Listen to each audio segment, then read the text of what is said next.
Charmides is a dialogue told by Socrates himself. Charmides had headache in last days, and so that he decided to trust the old conspiracy that Socrates had not in their army. Socrates is ready to cure the young man if only he will allow his soul to speak, that is, to make his mind the best. Charmides was interested in finding a cure for headache.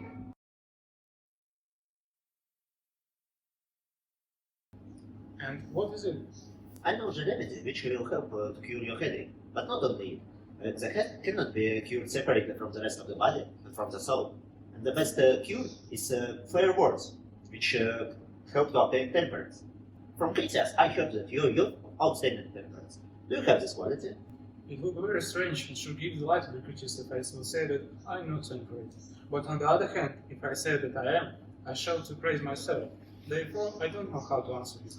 I think you and I need to find out whether you have this quality. What is temperance in your opinion? In my opinion, temperance is doing things orderly and quietly. Some can say that quiet is temperate, but let us see what does mean. And tell me, is temperance a quality of good and noble man? Yes? But if you are a writer or teacher, what is better to teach or write quickly or quietly? Quickly. So the temperance cannot be quietness, since we suppose the temperance is always good. Yes? So think all over this and tell me again, what is temperance?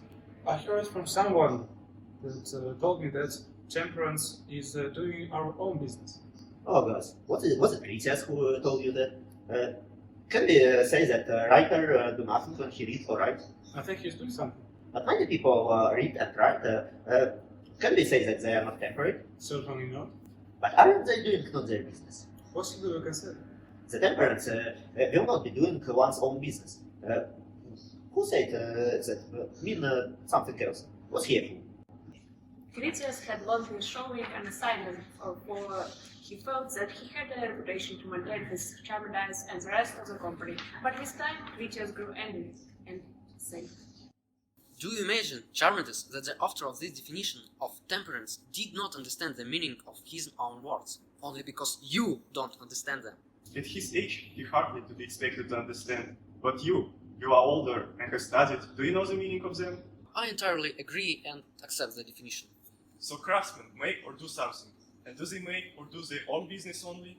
They make or do that of others. And are they temperate if they make not for themselves or their own business only?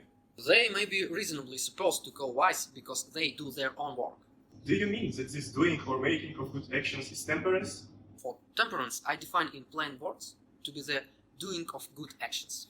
But must the physician necessarily know when his treatment is likely to be beneficial? I suppose not. Then he may sometimes do harm or good and do not know what he is doing. Yes.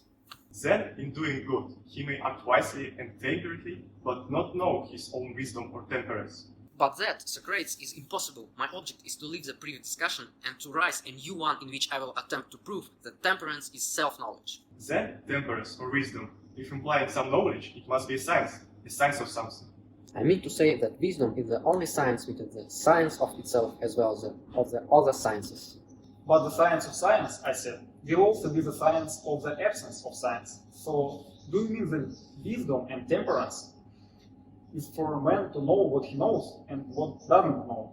Yes. So let us begin again and ask in the first place if it is possible, and in the second place, if it can be useful for us. That is what we have to consider. For example, take all the senses. Can you imagine that there is any sense of itself and of the other senses, but which is incapable of perceiving the objects of the senses? Certainly not. But surely we are assuming a science of this kind, which having no subject matter is a science of itself and of other sciences. Yes, that is what is affirmed. And some great man is needed here, my friend, who will satisfactorily determine for us whether there is nothing which has an inherent property of relation to self. Surely, yes, we are not be able to answer this question. But whether by acting according to knowledge we shall act to be happy, my dear Critias, this is the point which we have not yet been able to determine. Yet I think that if you discard knowledge, you will hardly find the crown of happiness in anything else. But which of the different kinds of knowledge makes the man happy? Or do you suppose that all equally make him happy? Not all equally. The knowledge with which he discerns good and evil plays the crucial role.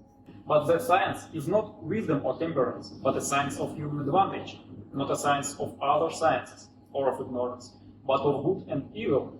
And if this is of use, then wisdom or temperance will not be of use to make the man happy.